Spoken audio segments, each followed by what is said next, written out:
ನಾನೀಗ ಮನೆ ಒಳಗಡೆ ಬರೋ ಹಾಗಿಲ್ಲ. ನಮ್ಮ ಮನೆಯಲ್ಲೇ ನನ್ನ ವಿರುದ್ಧ ಯಾರೋ ಪಿತೂರಿ ಮಾಡ್ತಿದ್ದಾರೆ. ಮುಚ್ಚಬಾಯಿ, ನಿನ್ನ ವಿರುದ್ಧ ನಾವ್ಯಾರು ಪಿತೂರಿ ಮಾಡ್ತಾ ಇಲ್ಲ.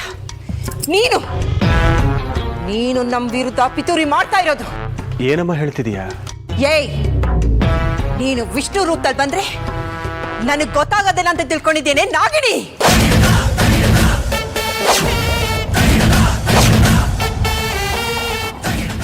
ಮುಚ್ಚಬಾಯಿ, ಮನುಷ್ಯನ ಸ್ಪರ್ಶಕ್ಕೂ ಹಾವಿನ ಸ್ಪರ್ಶಕ್ಕೂ ವ್ಯತ್ಯಾಸ ಗೊತ್ತಿಲ್ಲ ಅಂತ ತಿಳ್ಕೊಂಡಿದ್ಯಾ ನನಗೆ?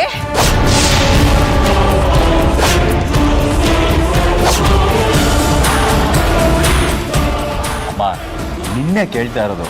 ಇವನಿಗೆ ಹೇಗೆ ಹೇಳಿ? ಅವ್ರು ನೋಡಿದ್ರೆ ಹೇಳ್ಬೇಡ ಅಂತ ಹೇಳಿದ್ದಾರೆ. ಏನು ಯೋಚನೆ ಮಾಡ್ತಾ ಇದೀಯಮ್ಮ? ನಿನ್ಗೆ ಹೇಗೆ ಹೇಳೋದು ಅಂತಾನೆ ಗೊತ್ತಾಗ್ತಾ ಇಲ್ಲ ಕಣೋ. ಅದು ನಿಮ್ಮಪ್ಪನ ವಾಯ್ಸ್ ಕೇಳಿಸ್ತು. ದಿನದ 24 ಗಂಟೆನೂ ಅಪ್ಪನ ಬಗ್ಗೆನೇ ಯೋಚನೆ ಮಾಡ್ತಾ ಇದ್ರೆ ಅಪ್ಪನ ವಾಯ್ಸು ಕೇಳಿಸುತ್ತೆ, ಎದುರುಗಡೆ ಬಂದು ನಿಂತಾಗೂ ಆಗುತ್ತೆ. ಏಯ್, ನಿಜ ಹೇಳಿ, ನೀನು ನಾಗಿನಿ ತಾನೆ? ಅಮ್ಮ, ಏನಮ್ಮ ಹೇಳ್ತಿದೀಯಾ? ನೀನ್ ನನ್ನ ಮೇಲೇನೆ ಅನುಮಾನ ಪಡ್ತಾ ಇದೀಯಾ? ಮಾತಾಡ್ಬೇಡ ನೀನು. ಕಂಡವ್ರನ್ನ ನೀನು ಮೋಸ ಮಾಡ್ಬೋದು, ಆದ್ರೆ ಈ ತಾಯಿನ ನೀನ್ ಯಾವತ್ತೂ ಮೋಸ ಮಾಡಕ್ಕಾಗಲ್ಲ. ಅಂದ್ರೆ ಏನಮ್ಮ ಅರ್ಥ? ಏ ನಾಗಿನಿ, ನನ್ನ ಮಗ ವಿಷ್ಣು ಏನು ಅನ್ನೋದು ನನಗೆ ಚೆನ್ನಾಗಿ ಗೊತ್ತು. ಈ ತಾಯಿ ಮೇಲೆ ಅವನು ಎಷ್ಟು ಪ್ರೀತಿ ಇಟ್ಟಿದ್ದಾನೆ, ಎಷ್ಟು ಗೌರವ ಇಟ್ಟಿದ್ದಾನೆ ಅನ್ನೋದು ನನಗೆ ಚೆನ್ನಾಗಿ ಗೊತ್ತು. ನಿನ್ನ ಕಣ್ಣಲ್ಲಿ ಪ್ರೀತಿ ಇಲ್ಲ, ಮಾತಲ್ಲಿ ತಾಯಿಯೇನೋ ಮಮಕಾರ ಇಲ್ಲ. ನಿನ್ನ ಮೈಯೇ ಮಂಜಿನ ಗೆಡ್ಡೆ ತರ ಕೊರಿತಾ ಇದೆ. ಇಷ್ಟೆಲ್ಲ ಆದ್ಮೇಲೆ ನನ್ನ ಮಗ ವಿಷ್ಣು ಅಂತ ನಾನು ನಂಬೇಕಾ? ಹೇಳೇ, ನಾನೇನಷ್ಟು ದಡ್ಡಿ ಅಂತ ತಿಳ್ಕೊಂಡಿದ್ಯಾ? ಯಾಕೆ ಸುಮ್ಮನಾಗ್ಬಿಟ್ಟೆ? ನಿನ್ನ ಬಣ್ಣ ಬಯಲಾಯ್ತು ಅಂತನಾ, ಅಥವಾ ನಿನ್ನ ನಾಲ್ಗೆ ಬಿದ್ದೋಯ್ತಾ? ನೋಡು, ಈ ತ್ರಿವೇಣಿ ಮುಂದೆ ನಿನ್ನಾಟ ಏನು ನಡೆಯೋದಿಲ್ಲ. ಯಾಕೆ ನಿನ್ನ ಜಂಗಾಬಲನೆ ಅಡಗೋಯ್ತಾ? ನೋಡು, ನಾಗಗಳ ಬಗ್ಗೆ, ಅದರ ವರ್ತನೆ ಬಗ್ಗೆ ನಿನಗೆ ಗೊತ್ತಿದೆಯೋ ಇರು, ಆದ್ರೆ ನಾನು ಅದನ್ನ ಅರ್ಥ ಕೊಡ್ತಿದ್ದೀನಿ. ಇನ್ನು ನಿನ್ನನ್ನು ಜೀವಂತ ಬಿಟ್ರೆ ನನ್ನ ಜೀವಕ್ಕೆ ಸಮಾಧಿ ನಾನೇ ತೋಡ್ಕೊಂಡ ಹಾಗೆ. ಮೊದಲು ನಿನ್ನ ಮಕ್ಕಳನ್ನ ಬಲಿ ತಗೊಳ್ಳೋಣ ಅಂತ ಅಂದ್ಕೊಂಡಿದ್ದೆ, ಆದ್ರೆ ನಿನ್ನ ಆಯಸ್ಸು ಇವತ್ತು ಇಲ್ಲಿಗೆ ಮುಗಿದು ಹೋಯ್ತು.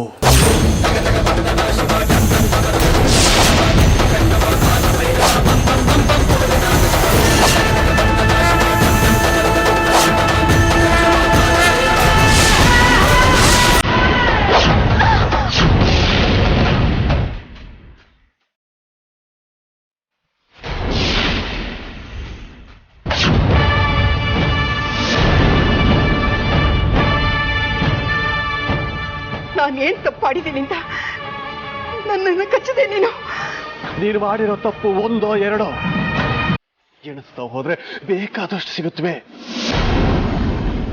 ನಾನು ನನ್ನ ನಾಗಮಣಿಯನ್ನು ವಶಪಡಿಸಿಕೊಳ್ಳೋದಕ್ಕೆ ಅಡ್ಡಿಯಾಗಿ ನಿಂತಿರೋಳೆ ನೀನು. ತಂದೆ ತಾಯಿಗಳು ಮಾಡಿದ ಪಾಪದ ಫಲನ ಮಕ್ಕಳು ಅನುಭವಿಸ್ತಾರೆ ಅನ್ನೋದು ಆಗಿನ ಕಾಲ. ಮಕ್ಕಳು ಮಾಡಿದ ಪಾಪದ ಫಲನ ತಂದೆ ತಾಯಿಗಳು ಅನುಭವಿಸೋದು ಈಗಿನ ಕಾಲ. ನೋಡು, ನೀನು ಎಲ್ಲದನ್ನು ಮರೆತು ಒಂದ್ ಸ್ವಲ್ಪ ದಿನ ಆರಾಮಾಗಿರೋ. ಅರ್ಥ ಆಯ್ತಾ? ಅರ್ಜುನ್, ನಾಗಣಿ ಬಂದಿದ್ದಾರೆ, ಬೇಗ ಬನ್ನಿ. ಅಜಯ್,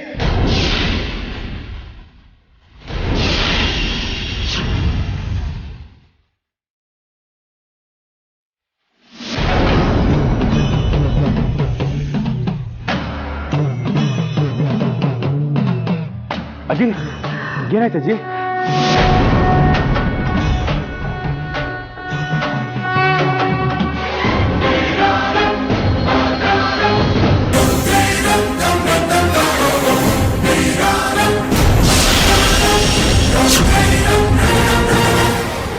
ನನ್ನ ಎಲ್ಲ ಪ್ರಯತ್ನಗಳು ವಿಫಲ ಆಗ್ತಾ ಇವೆ. ಏನ್ ಮಾಡಬೇಕು ಅಂತಾನೆ ಗೊತ್ತಾಗ್ತಾ ಇಲ್ಲ. ಏನ್ ಮಾಡೋದು?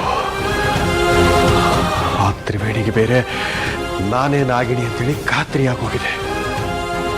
ಏನ್ ಮಾಡೋದೀಗ?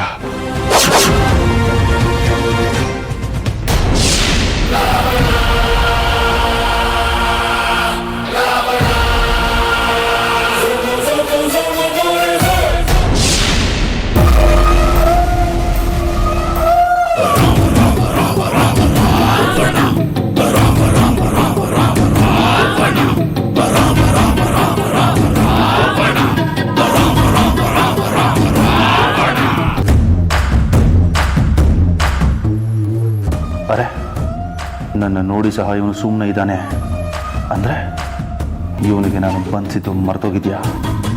ಮರ್ತಿರೋದಕ್ಕೆ ಹೇಗೆ ಸಾಧ್ಯ? ಹಾಗಾದ್ರೆ ವಿಷ್ಣು ಅಲ್ಲ, ನಾಗಿಣಿ. ಏ ರುದ್ರ, ಯಾಕೋ ಹಾಗೆ ನೋಡ್ತಾ ಇದೀಯಾ? ಓ, ಬಹಳ ದಿನ ಆದ್ಮೇಲೆ ನೋಡ್ತಾ ಇದ್ದೀನಿ ನನ್ನ ಶಾಖ.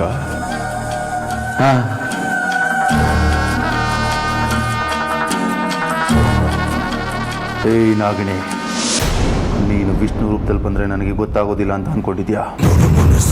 ನೀನು ನನ್ನ ಹಿಡಿಯೋಕೆ ನಾಗಮಣಿನ ಪಡೆಯೋಕೆ 100 ಸಂಚನ ರೂಪಿಸಿದ್ರೆ ನಿನ್ನ ಮುಗಿಸೋಕೆ ನಾಗಮಣಿನ ನನ್ನ ಹತ್ರನೇ ಉಳಿಸ್ಕೊಳ್ಳೋದಕ್ಕೆ ನಾನು 1000 ಸಂಚನ ರೂಪಿಸುತ್ತೀನಿ.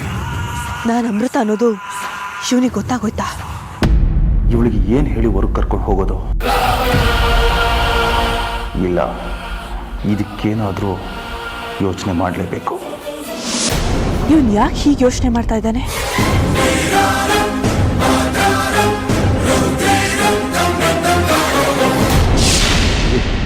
ಏನಾಯ್ತಜ್ಜಿ? ಯಾಕೆ ಓದಾಡ್ತಾ ಇದೆಯಾ? ಏನು ಅಂತ ಹೇಳಿ, ವಿಷ್ಣು ರೂಪದಲ್ಲಿ ಬಂದಿದ್ದು ಆ ನಾಗಿನಿ. ಏನ್ ಹೇಳ್ತಾ ಇದ್ದೀರಾ ಅತ್ತೆಮ್ಮ? ಹೌದು ಹೇಮ, ಆ ನಾಗಿನಿನೇ ವಿಷ್ಣು ರೂಪದಲ್ಲಿ ಬಂದಿದ್ದು. ನೋಡು ಹೇಗೆ ಕಚ್ಚಿದ್ದಾಳೆ ನೋಡು. ಅಂದ್ರೆ ನಿಮ್ ಮಗನ್ ರೂಪದಲ್ಲಿ ಬಂದಿದ್ದು ಆ ನಾಗಿಣಿನಾ? ಆ ನಾಗಿನಿನೇ. ನಮ್ಮ ಮನೇಲಿ ಯಾವಾಗ ಏನಾಗ್ತಾ ಇದೆ ಅನ್ನೋದೇ ಗೊತ್ತಾಗ್ತಾ ಇಲ್ಲ. ನಾಗಿಣಿ ಯಾವಾಗ ಯಾರ ರೂಪದಲ್ಲಿ ಬಂದು ನಮ್ಮ ಮೇಲೆ ಹಲ್ಲೆ ಮಾಡ್ತಾಳೆ ಅನ್ನೋದು ಅರ್ಥ ಆಗ್ತಾ ಇಲ್ಲ. ಸ್ಥಿತಿಲಿ ಬದುಕ್ತಾ ಇದೀವಿ ನಾವು. ಹೀಗೆ ಮಾತಾಡ್ತಾ ಇರ್ತೀಯೋ ಅಥವಾ ಅವ್ರನ್ನ ಆಸ್ಪತ್ರೆಗೆ ಕರ್ಕೊಂಡು ಹೋಗ್ತೀಯೋ? ಬನ್ನಿ ಅಜ್ಜಿ, ಬನ್ನಿ.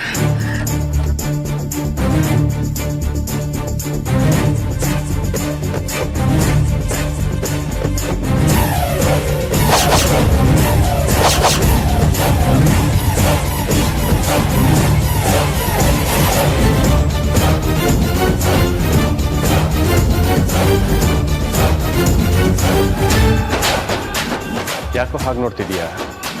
ನಿಮ್ಮನ್ನ ನೋಡಿದ್ಮೇಲೆ ನನಗೆ ಒಂದು ನೆನಪಾಯ್ತು. ಏನದು?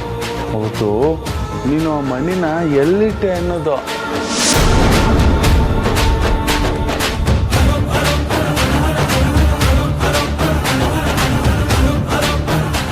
ಆ ಜಾಗನ ಈಗ ನೀನು ನನಗೆ ತೋರಿಸ್ತೀಯಾ?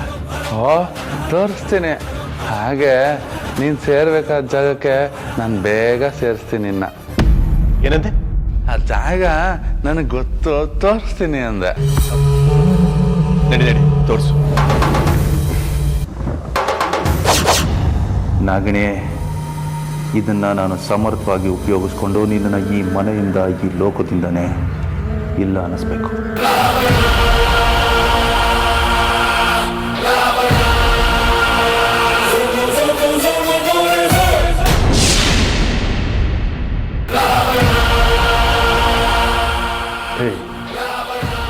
ಯಾಕೋ ಹೀಗೆ ನಿಂತ್ಬಿಟ್ಟೆ?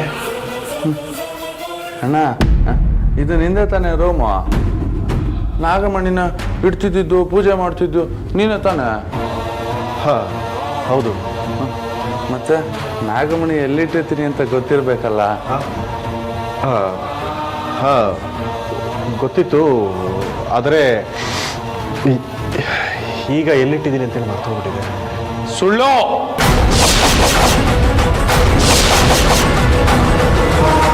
ನೀನು ಉಸಿರಾಡೋದನ್ನ ಬೇಕಾದ್ರೆ ಮರ್ತೋಗ್ತೀಯ. ನಾಗಮಣಿನ ಮರೆಯೋದಿಲ್ಲ ಅಂತ ನನಗೆ ಗೊತ್ತು ಅಣ್ಣ. ಸರಿ, ಅಮೃತ.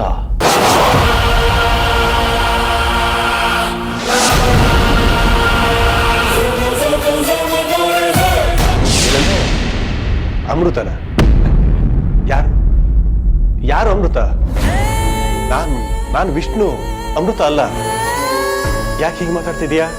ಜಾಸ್ತಿ ನಾಟಕ ಆಡೋದಕ್ಕೆ ನೋಡ್ಬೇಡ ನಾಗಿಣಿ.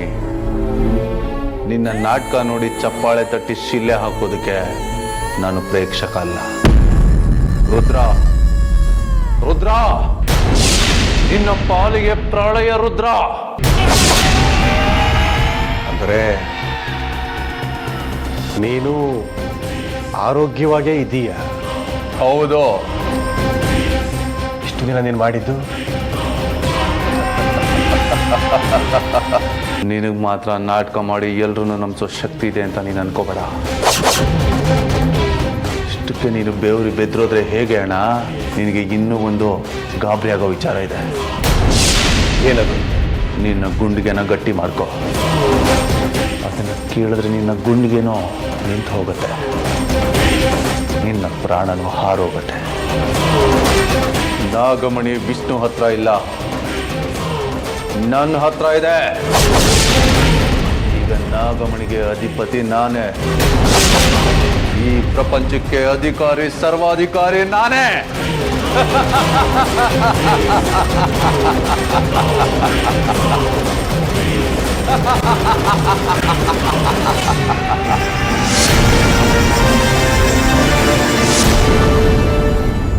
ವಿಷ್ಣು ಹತ್ರ ನಾಗಮಣಿನ ಕಿತ್ಕೊಂಡು ಅವನನ್ನ ಬಂಧನದಲ್ಲಿ ಇಟ್ಟಿರೋದು ಸಹ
ನನ್ನ ಪಾಪದ ಕೊಡ ತುಂಬಿಲ್ಲ, ತುಂಬಿರೋದು ನಿನ್ನ ಆಯಸ್ಸಿನ ಕೊಡ.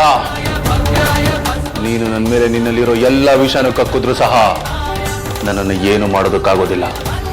ಯಾಕೆಂದ್ರೆ ನಾಗಮಣಿ ನನ್ನಲ್ಲಿ ಲೀನವಾಗಿದೆ.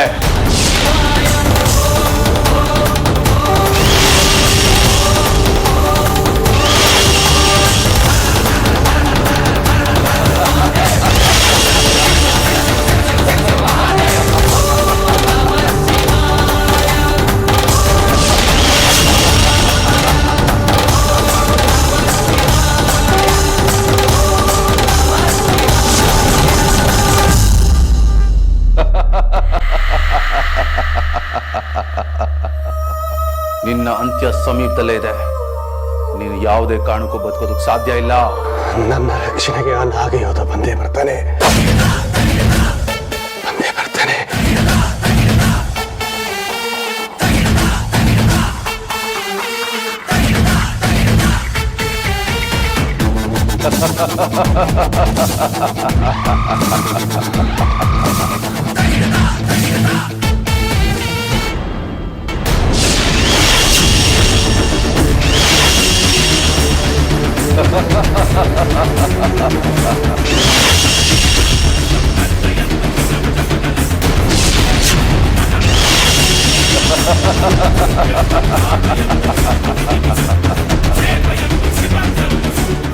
ಯಾಕೆ ನನ್ನ ಶಕ್ತಿಯ ಪ್ರಯೋಗದ ಮುಂದೆ ನಿನ್ನ ಶಕ್ತಿ ಮಂಕಾಗೋಯ್ತಾ? ಬಾ ಬಾ, ಹೋರಾಡು. ನೀನು ನನ್ನ ವೈರಿ ಆಗಿದ್ರು ಸಹ ಕೇಡಿಯಾಗಿ ಪಲಾಯನ ಮಾಡೋದನ್ನ ನಾನು ನೋಡೋದಕ್ಕೆ ಇಷ್ಟಪಡೋದಿಲ್ಲ. ಬಾ, ಹೋರಾಡು, ಎದ್ದು ಹೋರಾಡು. ಪದೇ ಪದೇ ಕೆಳಕು ಮಾತಾಡೋದ್ರಿಂದ ಯಾವ ಪ್ರಯೋಜನವೂ ಇಲ್ಲ. ಎರವಲ ಪಡೆದ ಶಕ್ತಿಯನ್ನು ನನ್ನ ಮೇಲೆ ಪ್ರಯೋಗ ಮಾಡಿ ನಿನ್ನದೇ ಸ್ವಂತ ಶಕ್ತಿ ಅಂತ ಬೀಗ್ತಾ ಇದೆಯಲ್ಲ, ಇದು ತೀರ ರಕ್ಷಣೆ ಅಲ್ಲ. ನನ್ನ ಧೀರತನದ ಬಗ್ಗೆ ನೀನು ಮಾತಾಡೋದಕ್ಕೆ ಬರಬೇಡ. ನನ್ನ ಧೀರತ್ವ ಏನು ಅನ್ನೋದು ನನಗೆ ಚೆನ್ನಾಗಿ ಗೊತ್ತು. ನಿನ್ನ ಈ ಮಾತುಗಳನ್ನ ಕೇಳ್ತಾ ಇದ್ರೆ ನಿನ್ನನ್ನು ಇಲ್ಲೇ ಮುಗಿಸ್ಬೇಕು ಅನ್ನಿಸ್ತಾ ಇದೆ. ಅಸಹಾಯಕರ ಮೇಲೆ ಅಜೇನತೆ ಮುಗಿ ಬಿಡೋದನ್ನ ಯಾವ ದೇವರು ಕೂಡ ಕ್ಷಮಿಸೋದಿಲ್ಲ. ದೇವರು ದೆವ್ವಗಳ ಅಂಜಿಕೆನೂ ನನಗಿಲ್ಲ, ಪಾಪ ಪುಣ್ಯದ ಭಯನೂ ನನಗಿಲ್ಲ. ಈ ಪ್ರಪಂಚದಲ್ಲಿ ನನಗೆ ಶತ್ರು ಅಂತ ಇದ್ರೆ ಅದು ನೀನು ಮಾತ್ರ. ಅದಕ್ಕೆ ನಾನು ನಿನ್ನನ್ನು ಮುಗಿಸೋದಕ್ಕೆ ಹೊರಟಿರೋದು. ನಿನಗೆ ಒಂದು ವಿಷಯ ಗೊತ್ತಾ ನಾಗಿಣಿ? ಶತ್ರುಶೇಷ ನಾಗಶೇಷ ಎರಡನ್ನೂ ಉಳಿಸಬಾರ್ದು ಅಂತಾರೆ. ನೀನು ನನ್ನ ಪಾಲಿಗೆ ಶತ್ರುನೂ ಹೌದು, ನಾಗನೂ ಹೌದು. ನಿನ್ನನ್ನು ಉಳಿಸಿದ್ರೆ ನನ್ನಂಥ ಮೂರ್ಖ ಈ ಪ್ರಪಂಚದಲ್ಲಿ ಬೇರೆ ಯಾರೂ ಇರಲ್ಲ. ಹೇಯ್, ಅಧರ್ಮದ ಪರವಾಗಿ ಹೋರಾಡ್ತಿರೋ ನಿನಗೆ ಎಷ್ಟೊಂದು ಆತ್ಮವಿಶ್ವಾಸ ಇದೆ ಅಂದಮೇಲೆ ಧರ್ಮದ ಪರವಾಗಿ ಹೋರಾಡ್ತಾ ಇರೋ ನನಗೆ ಇದೆಂಥ ಆತ್ಮವಿಶ್ವಾಸ ಇರಬೇಕು. ನಿನ್ನ ಆತ್ಮವಿಶ್ವಾಸ, ನಿನ್ನ ಆತ್ಮಶಕ್ತಿ ಎಲ್ಲ ನಾಗಮಣಿ ಸೂರ್ಯಶಕ್ತಿ ಮುಂದೆ ಹಣತೆಯ ದೀಪ ಇದ್ದಂತೆ.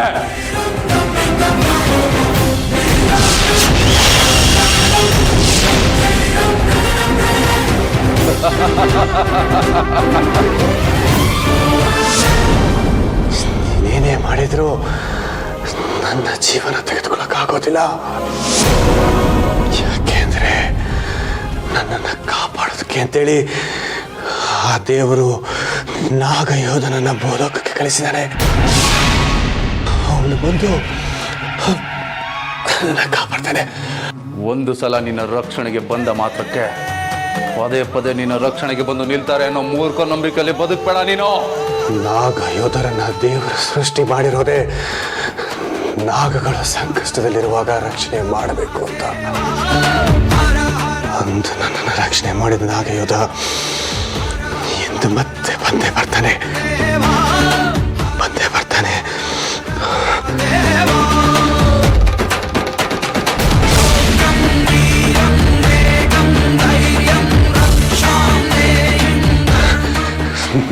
ನಿನ್ನ ತಾಯಿ ತ್ರಿವೇಣಿ ಮೇಲೆ ಪ್ರಹಾರ ಮಾಡಿದ ಹಾಗೆ ನಿನ್ನ ಮನೆಯ ಪ್ರತಿಯೊಬ್ಬರ ಮೇಲೂ ಪ್ರಹಾರ ಮಾಡಿ ಅವ್ರನ್ನ ಕೊಡ್ತೀನಿ.